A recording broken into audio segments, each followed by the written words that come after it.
I can't get enough. Got a space in my tackle box, just got to fill it up. Lure love, I can't ever stop. Don't got a basement, got an underground tackle shop. And here are the hosts of the Lure Love podcast. John, Crappy Hippie King, and Tim, Tackle Box Beat. Thanks, Lucy. John, I was chatting with Bailey from the Serious Angler podcast, and I will put the link in the show notes. Bailey talks about tournament fishing and lots of other great bass-related topics. Well, Bailey mentioned how sometimes he breaks a crankbait lip or body when slapping it on the water to remove weeds. Now, I thought he was kidding at first. That has never happened to me. Has that ever happened to you? Well, you'd think it had happened to me because, you know, where I live, if you're running a lip bait, you're snagging weeds and you're slapping them off because we got plenty of them here in Kansas. But, you know, no, it has never happened to me. Now, I do fish a lot of oldies, and the way they got old was because they're tough. And so it definitely can come down to a question of material sometimes. I wanted to reach out to some of our listeners and see, has this happened to many people? Because I was just shocked that it has ever happened to anybody besides maybe now and then getting a defective crankbait. So I posted it on social media, and guess what? 60% of anglers who responded said they had broken a crankbait by slapping on the water to remove weeds. 60%. Dang, we got some strong anglers with some real weed anger amongst us. Yeah, I mean, I must not be working out enough at the gym. Is there a special machine for anglers that strengthens our casting arm so they can slap those lures harder, or what? What do you mean, like the rod arm ripper or the weed fling muscle motion accelerator? I mean, there has to be an element of passion to the motion to really bust a bait. You know what? I need to get to the bottom of this right now. And so I'm going to do a test. Hold on a second. I'll be right back. Wait, we're recording. Where are you going? The bathroom? John, you can hear Tim running bathwater, and he walked into the bathroom with his heavyweight bait casting rod, with a standard issue crankbait attached. He is obviously going to test how many slaps it takes to break a crankbait. In the bathtub? It would appear so. And people say I'm the crazy one. Oh, man. John, I think it is appropriate for me to share some information from the Centers for Disease Control with our listeners. Well, go right ahead. It seems like we have some time to kill. Thank you. In a single year, 21.8 million people sustain non-fatal, unintentional injuries. Bathrooms are a particularly hazardous location. Well, how many are caused by testing a crankbait in your bathtub, Lucy? There is no data about that, John, but we may have one data point soon. I've calculated the probability of Tim getting to 30 without an accident, and the probability is only 1.2%. Oh, no, that's not good. All people, but especially older adults, and I would include Tim in that category, should be aware of bathroom activities that are associated with a high risk for injury. Falls are the most common primary cause of injury, and the most frequent diagnosis is contusions or abrasions. Most patients are treated and released from the emergency department, but 14% are subsequently hospitalized. The highest rates were for injuries that occurred in or around the tub. But Tim's near the tub. Most bathroom accidents were during bathing, showering, or getting out of the tub or shower. There is no mention of testing crankbaits in the bathroom.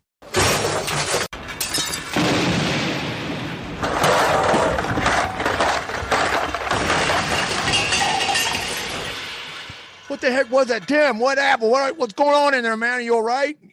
You're all wet. John, the crankbait broke. What, when you slapped it on the water? Not exactly. I was winding up for a really good slap, and the crankbait got caught on the shower curtain. And when I tried to yank it free, it came out, but it wrapped itself around the light above the sink. And then when I yanked on that snag, the light came off the wall and fell into the toilet along with me. And then the lid from the toilet tank fell off and landed on the crankbait. That's what broke it. Well, I still say you're part of the 60% who have broken a crankbait while slapping it on the water. I will contact the Centers for Disease Control and provide this new data to them. And remember, do not attempt to test crankbait toughness in your bathtub. We reached out to Louie's Lures to get some review samples because we were intrigued not just by their baits, but their business model as well. Now, Louie's Lures was started by Louie Rohrer, who has a long history of fishing and manufacturing in his family. Both his father and grandfather were woodworkers, and they specialized in artisan furniture. Now, after a long day in the wood shop, they'd all go out together and relax the rod in their hands, and I can't think of a better way to do it either. And in that time, Louie's father and grandfather taught him the art of handcrafting these wooden lures.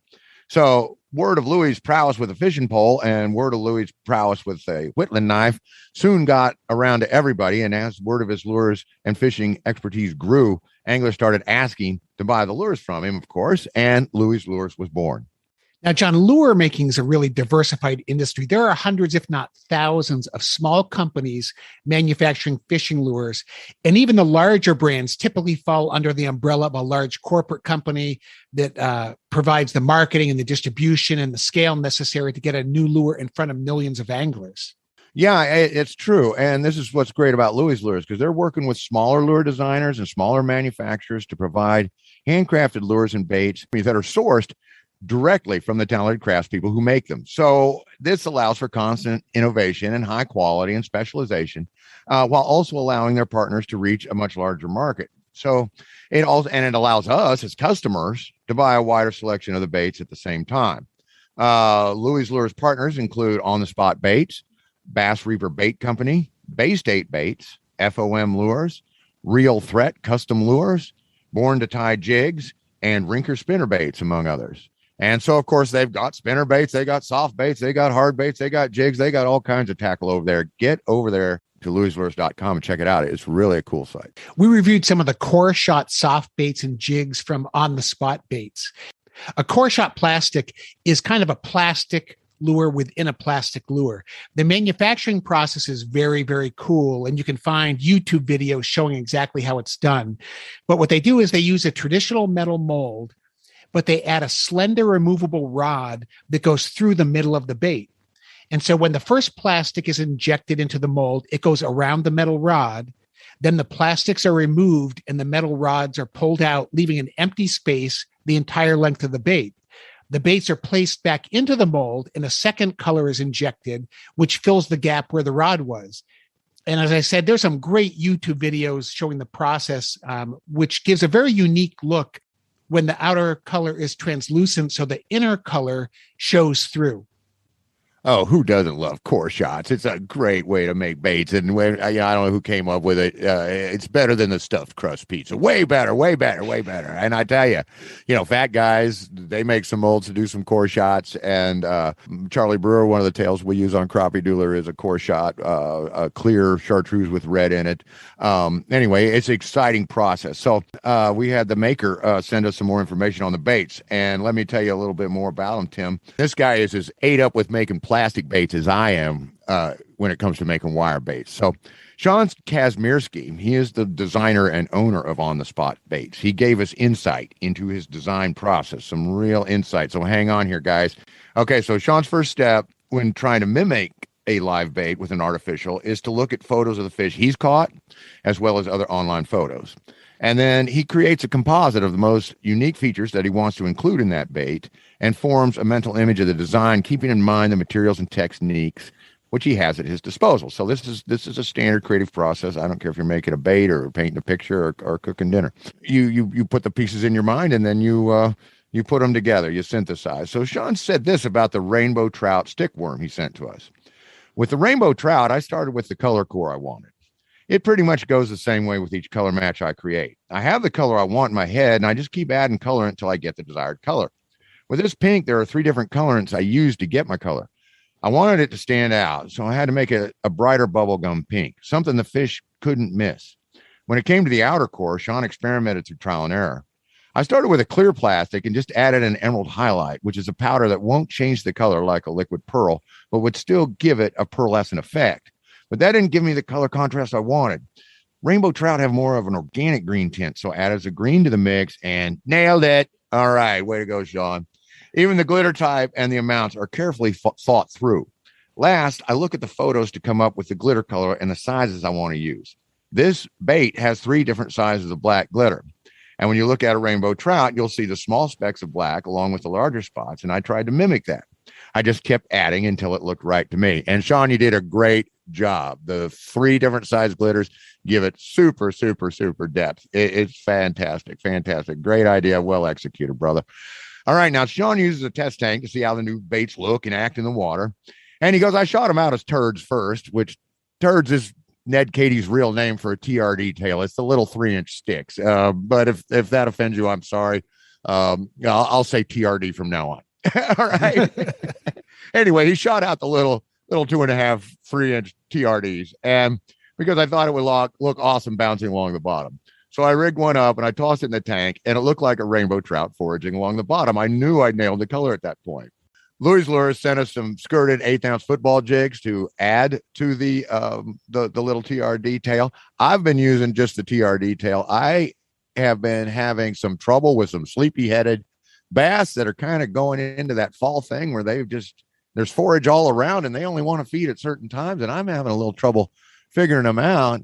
But you got some help for me, Tim. You got a pattern for me that I got to get out and try. Tell me about it. Yeah, I took these out to the test pond. And one of the things I like about the TRDs is they float. It's a very buoyant plastic. So when they're on the bottom, they do stick up like the tails up in the water as if it is a foraging fish.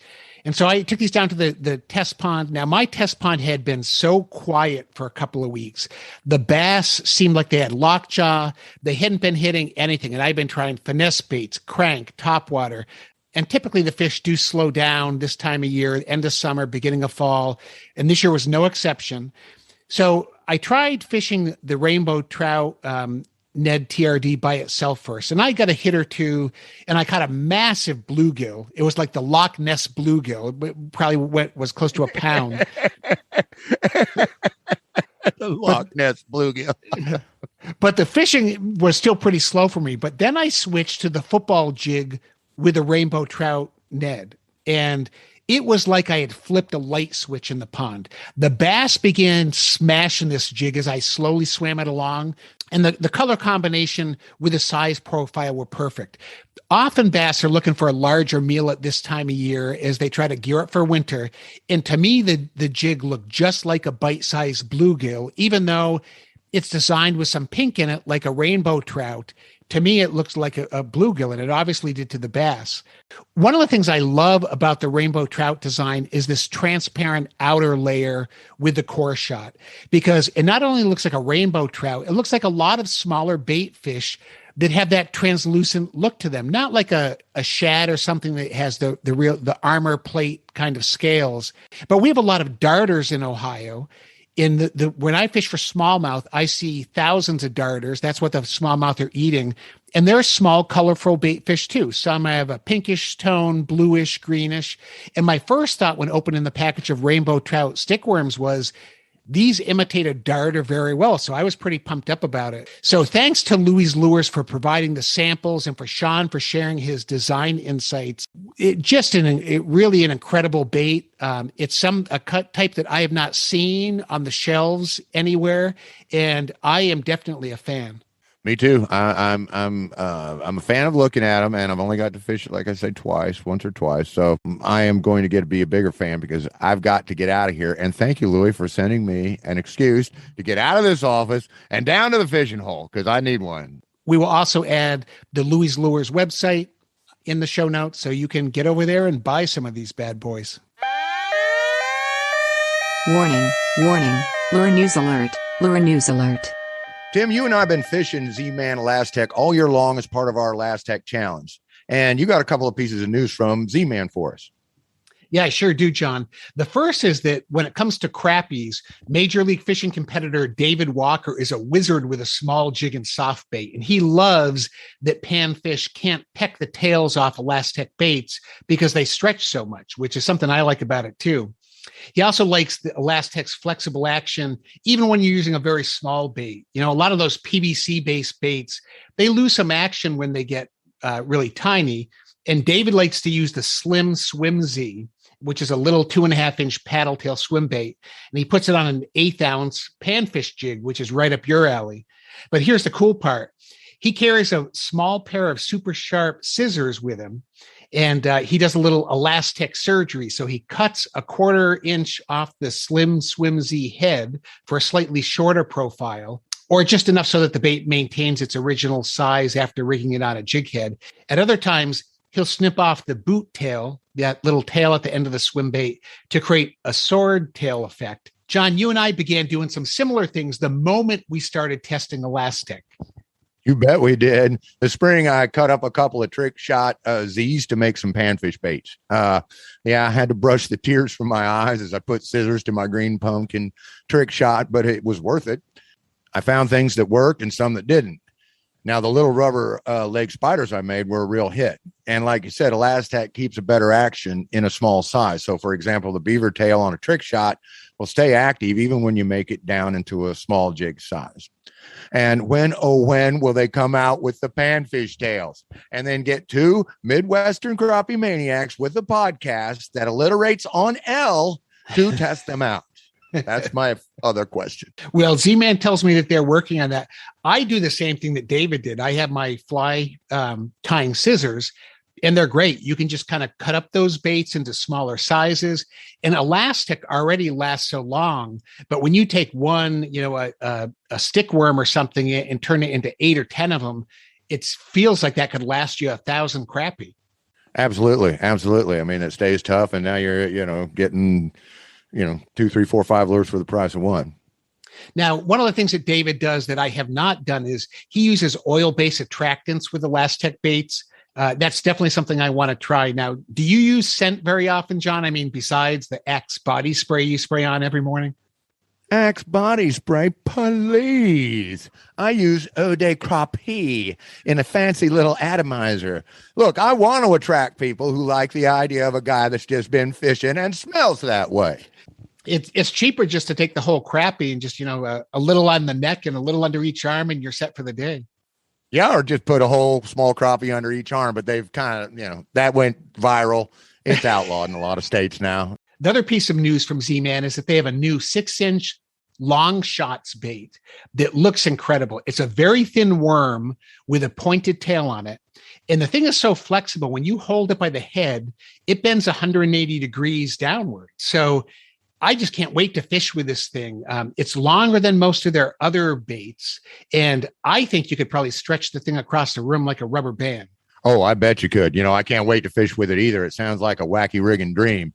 And when I tell Tommy, he's just going to jump in the truck and say which way, because I know he's going to want some too. He's one of my triumphs of the summer. He's an absolute Z-Man man now.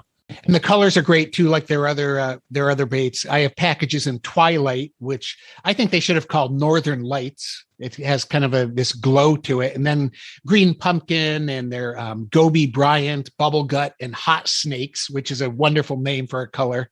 So we'll let you know how they fish in a future episode, and we will put a link to their website in the show notes. The Delong Lure Company is back in business. So in 1946, David Delong poured his first 6-inch killer worm in Akron, Ohio. He would go on to form the Delong Lure Company, which set up business in nearby Cleveland. And the company expanded and moved its operations to Centerville, Ohio to operate for the next several decades. In Centerville, the company hit its stride and would be at the forefront of fishing innovation. Not only did Delong produce some of the most lifelike artificial baits of the day, but it was the first company to produce a scented lure.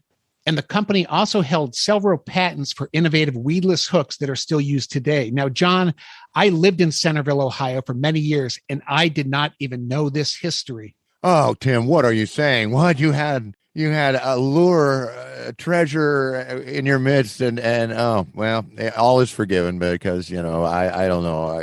These things happen, but surely your lure dar wasn't on back in those days the way it is now, because if I know now you get within 5 miles. Yeah, my spider senses would just lit up with that. I blame it on the history textbooks. They leave out this important stuff, and we're probably teaching me about who knows the George Washington or Watergate or something, and not about lure history. So I blame it on the education system. What were they teaching us back then? I mean, guys, Centerville, let's get to the important stuff, the plastic worms, for Pete's sakes. DeLong lures were a staple in bait and tackle shops across the country, and they were famous for their rigged killer worms in their unrigged Act Alive series. DeLong made lures for every fish from tiny little trout worms to 18-inch giant witch musky baits. He made all sorts of bugs too, including mayflies, bees, grasshoppers.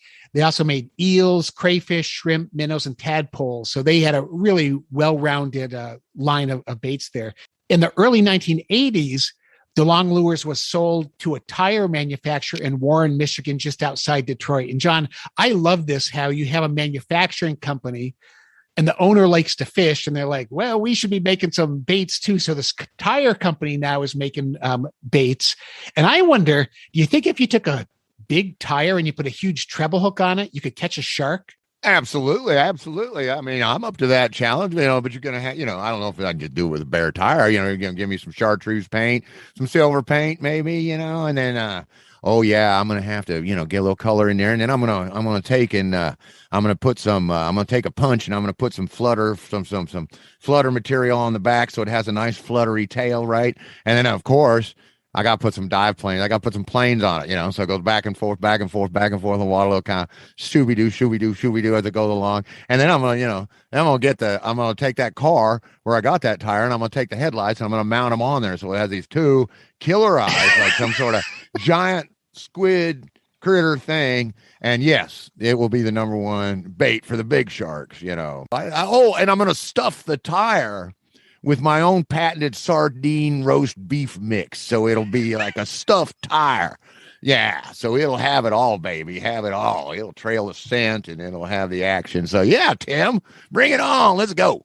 So by the mid-1990s, DeLong Lures was just a former shell of the great company it once was. You could still find fishing lures, but few stores carried them, and you really had to look hard to find them. That's when Ed Pavarnik rescued the company. Ed had been fishing with DeLong Lures since he was a boy, and eventually his favorite worms became harder and harder to find. So finally, he called the number on the back of the lure pack and started dealing with the company directly to get his lures. After a few years of buying the lures from them, the girl who ran the lure section of the company said her father might be interested in selling the fishing lure part of the business and asked Ed if he was interested in buying it. I love this. He calls the number on the back of the pack and they end up offering the company to him. Is that a great story? That is a fabulous story. Fabulous story. So in 1998, Ed talked to a friend and they decided to buy the company and move it to Indiana. They brought back the killer worms that made DeLong famous. And as they were digging through some of the old saltwater molds, they discovered some lures that were designed for the ocean, but Ed knew they would be fantastic for muskie. So he launched a line that took the muskie world by storm. I can just imagine going through this attic and finding these old metal molds, with these 16, 18-inch plastic baits. Oh, it's just, we both like to pick. We both like to fiddle with lures. We both like to, coming upon a find like that and being like, and then of course they're fishers. They're just not, they're just like, well, I don't know much about using this for barracuda, but if it works on a barracuda, I guarantee it's going to work on a muskie. For the next 12 years, Ed ran the company and he returned the company to much of its former glory. But unfortunately, Ed had to close the company in 2012 and it remained closed for 9 years. But this company is like the Frankenstein monster. It lives. It's come back to life again.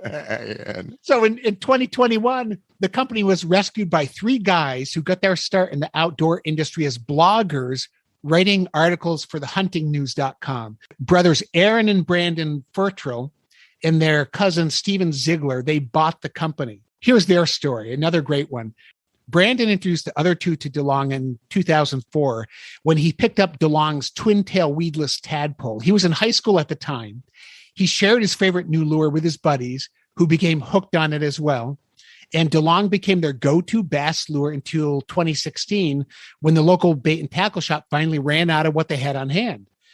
So since then, Brandon always kept an eye out for them, but they never showed up. So in early 2021, Brandon decided to Google DeLong and found that the entire company was for sale. A few phone calls later and some quick negotiations, the boys bought the company and moved it back to Northeast Ohio, where it all began. They started in Stephen's parents' garage, but located a building in Canal Fulton, a small historic town in Stark County, where they got the company up and running and producing the high-quality fishing lures that Delong had been made famous throughout the years. They have some amazing plastics. And what I really like about this is they go from tiny ice fishing jigs to a 13-inch eel muskie bait. And for bass, they actually have a 16-inch snake lure. Their baits are beautiful. They use these fluorescent colors. But John, we've talked about how common it is for fishing lure brands to change hands while the lures themselves continue to be popular. And that's what we see here. You just cannot keep this lure company down. People who use the baits keep buying it and resurrecting it.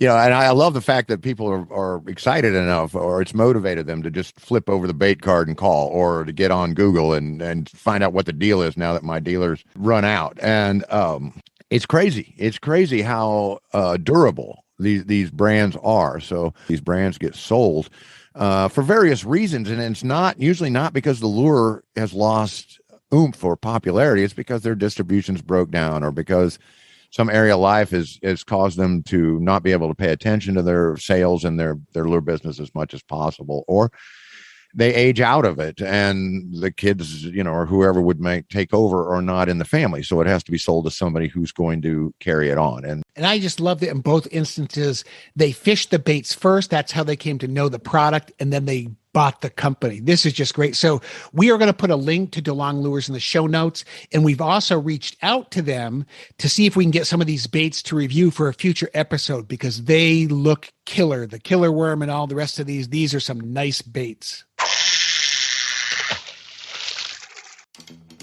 Hey, baby. This is KLUR Radio, KLUR, where we flash, wobble, and roll. Next up, Burt Hall and the Roadrunner, 1958. Yes, 1958 was the year that the Roadrunner underspin was invented by auto parts dealer and fishing tackle jobber Burt Hall of Forsyth, Missouri. Welcome to KLUR Lure History Radio. I'm your host, John Crappie Hippie King. Now, some people call a Roadrunner a jig and some people call it a spinner, but if you've ever used one, you're just going to end up calling it a dang good lure. Now, let's talk a little bit about Burt Hall and what he had going on back then in 1958. Now, not only did he sell auto parts, but he had a little tackle company called Hall Tackle Company, and it consisted of a couple trucks he sent around selling lures and fishing nets and line and other wares to tackle shops in southern Missouri, northern Arkansas, and eastern Oklahoma. And one of his biggest accounts at the time was a burgeoning chain of stores named Walmart. He clearly was a tackle tinkerer too, though. It took Mr. Hall, they say, 4 or 5 years before he could bring his idea into fruition. But once he finished creating the Roadrunner, he knew he had a bait like no other. The head was completely unique to jigs up in that time and is still completely unique today and would eventually generically be known as the horse or pony head. However, you just say Roadrunner to anybody that owns an ultralight and they'll know exactly what you're talking about. So how did Roadrunner move into the big time? Okay, let's start off with a company called Blakemore. They're the current brand that produces Roadrunner today. Well, they started out back then as a fly tying company in Shelbyville, Tennessee. Now, by 1969, Burt's son Joe was a grown-up man and a jet setter and had big ideas for the company, and he wanted to expand the family business. Now, at that time, local Ozark families had been tying the Roadrunners for Hall Tackle. A lot of times they just come get the materials, take them home, tie the bugs, bring them back to be sold. So they had all these families, on their staff making it a hot bait for tourists to buy when they were in the Ozarks, and gradually throughout the Midwest and even up into Kansas City and into eastern Kansas, where I lived at the time. But anyway, and know that they needed all these tires because jigs with plastic tails were not a big deal back then. There were very few kinds. Plastics were new in general, and plastic tails for crappie jigs had not come to the level that they are today. No Bobby Garland with 30 different tail designs and 500 colors. Feathers, marabou in particular, and bucktail were still the preferred materials for jigs. So when Joe Hall became acquainted with Blakemore, which by 1969 had brought its business to Lebanon, Missouri, he made an offer and bought out Blakemore and moved Blakemore to Branson, which is just upstream from Forsyth, Missouri, on Taneycomo. So now they had a tying company with a brand and had a big staff of tyers associated with Blakemore. And then they still had their local families that they could employ to continue making the jigs. And so by 1970, there was hardly a tackle shop anywhere in the Midwest where you couldn't just walk in and buy a good Marabou Roadrunner, and you could get one mail order just about anywhere. Blakemore is now Blakemore TTI Fishing Company, and they have several brands and companies underneath them.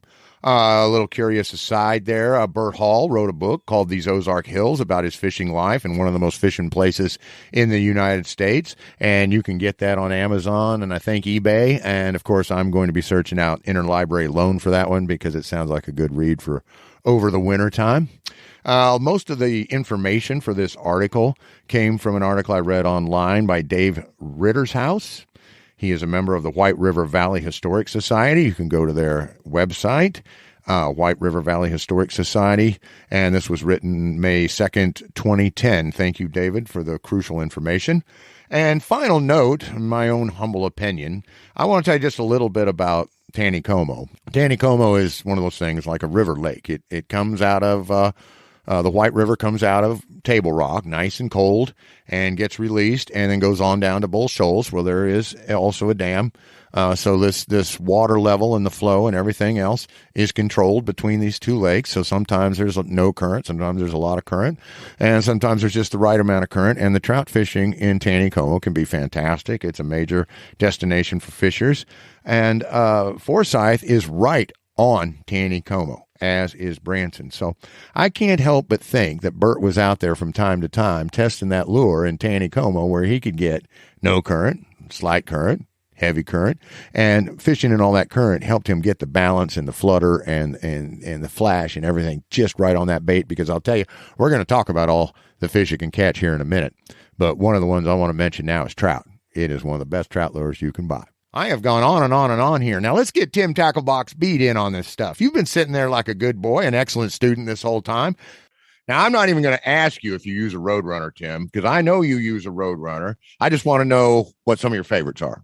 Well, John, the Roadrunner, it's one of the first lures I ever remember having in my tackle box. It's that classic jig with its elongated nose that points downward and that underspin that places the spinner just parallel to the hook, which is really interesting. So it's not pointed down. It just is out there fluttering parallel. I always love the fluorescent colors they have, although I fish the Roadrunner in black as well. And I fish the Marabou, but I've always been partial to using one of the plastic grubs or something like that on the Roadrunner. What I really love is that quote from Burt Hall, inventor of the Roadrunner. You can't fish a Roadrunner wrong as long as you fish it slow. Oh, yeah. Yeah. I love that quote too. But John, at my age, after watching Saturday morning cartoons as a kid, Roadrunner and slow just don't go together in my mind. I know that. And then that good old Plymouth, right? It was a street machine, a Dominator. It was not made to go slow. What did that thing have in it? A 500 something engine anyway. Yeah. The Roadrunner. I don't know, Bert. Yeah. I mean, I don't care if you're fishing the 132nd with your ultralight or I saw a video where a guy had these big, huge 3 and 4 ounce ones. He was out fishing for striper in the ocean. You get trout, panfish, smallies, whites, crappies, black bass. The list goes on and on and on.